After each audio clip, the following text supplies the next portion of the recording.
ભાવનગરમાં મેડિકલ કોલેજમાં બનેલ બનાવને લઈ આરોગ્ય ઓફિસર તેમજ કેન્દ્રીય મંત્રી નીમુબેન સહિત સિટી ડીવાયએસપી શું આપી પ્રતિક્રિયા? આજે મારામારીની ઘટના ઘટી છે ઇન્ટર્ન્સ સ્ટુડન્ટના વચ્ચે. એના બાબતે અમે અત્યારે એક મીટિંગ કર્યા એન્ટી રેગિંગ કમિટી, જેમાં 11 મેમ્બર હાજર હતા એન્ટી રેગિંગ કમિટી મીટિંગમાં. એમાં આ નિર્ણય લેવામાં આવ્યું છે કે જે 4 વિદ્યાર્થી છે જેના અગેન્સ્ટ એને આરોપ છે કે એને તાત્કાલિક રીતે સસ્પેન્ડ કરવામાં આવે છે અને એનું અત્યારે એટ પ્રેઝન્ટ સર્ટિફિકેટ અમે વિથહોલ્ડ કરીએ છીએ. આ એન્ટી રેગિંગની ઘટના છે, કેમ કે એક વિદ્યાર્થી બીજા વિદ્યાર્થીને માર્યા, તો આ રેગિંગમાં આવે. એ અમે જે અત્યારે તો અમે આજે બધું દરેક પોઈન્ટ ઉપર ડિસ્કશન થયું અને એ પછી આ જે મેન કીધું આ નિર્ણય લેવામાં આવ્યું છે. પણ અત્યારે હજી અમારે બીજી મીટિંગ પણ આપણે કરવાનું છે. એ આવતા શનિવારે અમે બેસીને નિર્ણય લઈશું ઓર શું પનિશમેન્ટ થઈ શકે. જે ઘટના ઘટી છે તેની માહિતી મને રાત્રે લગભગ 9:30 એ માહિતીથી હું વાકેફ છું.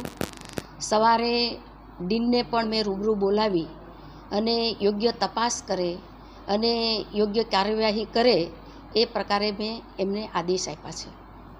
આ ઘણા સમયથી ચાલતું હતું અને ડીન આ બાબતથી જાણતા હતા કે આવું આપણી કોલેજમાં ને કેમ્પસમાં થાય છે, તે છતાં એણે આજ દિન સુધી કોઈ પણ જાતના પગલાં નહોતા લીધા.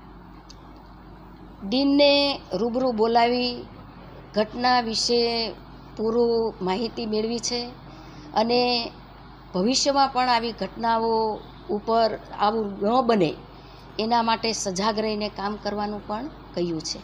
નીલમબાગ પોલીસ સ્ટેશન વિસ્તારમાં આવેલી મેડિકલ કોલેજની હોસ્પિટલ જે હોસ્ટેલ જે છે તેનો આ બનાવ છે, જેમાં આ કામે 2 ફરિયાદ દાખલ કરવામાં આવેલી છે. જેમાં પ્રથમ ફરિયાદમાં ઈશાન કોટક જે ત્યાંના વિદ્યાર્થી છે અને ઇન્ટર્નશીપ કરે છે તેના દ્વારા ફરિયાદ દાખલ કરવામાં આવેલી છે કે તેઓના જે મિત્ર છે ડૉક્ટર આકાશ, તેણે તેને ફોન કરીને બોલાવ્યા અને નીલમબાગ સર્કલ પાસે આવવાનું જણાવ્યું. બાદમાં જે આ ફરિયાદી ત્યાં નીલમબાગ સર્કલ પાસે આવે છે ત્યારે ડૉક્ટર ત્યાંના જે છે તેના દ્વારા તેનો મોબાઈલ લઈ અને બંને ફરિયાદી અને શાહેદને ધક્કો મારી અને ગાડીમાં બેસાડી દેવામાં આવેલા છે 4 વ્હીલમાં. ત્યારબાદ ભાવનગરના જુદા જુદા વિસ્તારમાં જે છે ફરિયાદી અને શાહેદને અપહરણ કરી અને જુદી જુદી જગ્યાએ લાવવામાં આવેલા છે. આ કામે જે 4 ડૉક્ટર છે, બલભદ્રસિંહ ગોહિલ, ડૉક્ટર મન પટેલ, ડૉક્ટર મિલન, ડૉક્ટર પિયુષ, ડૉક્ટર નરેશ ચૌધરી અને એક ડ્રાઈવર તરીકે જે જેડી અને કાનો છે, આ આરોપીઓ દ્વારા ફરિયાદી અને શાહેદોને માર મારેલા છે, બીભત્સ ગાળો દેવામાં આવેલી છે.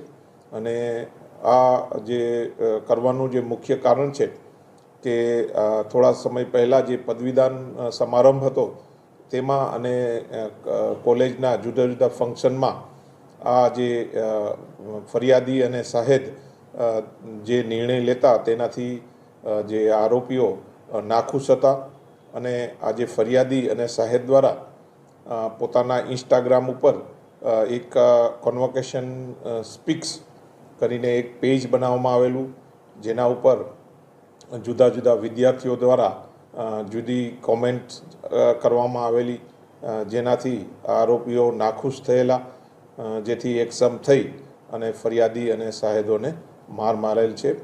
અને આ બાબતે નીલમબાગ પોલીસ સ્ટેશનમાં ફરિયાદ દાખલ કરવામાં આવેલી છે અને પીએસઆઈ શ્રી ચૌધરી તપાસ ચલાવી રહ્યા છે.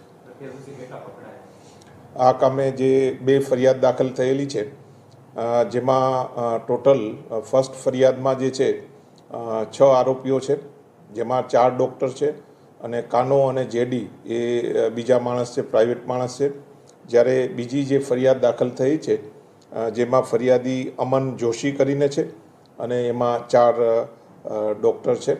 આ કામે જુદી જુદી ટીમ બનાવી અને આરોપીને જબ્બે કરવાની હાલમાં કાર્યવાહી ચાલુ છે અને થોડા સમયમાં તમામ આરોપીઓ અને વાહન પોલીસ તપાસ દરમિયાન તમામ લેવામાં આવશે અને અટક કરવામાં આવશે.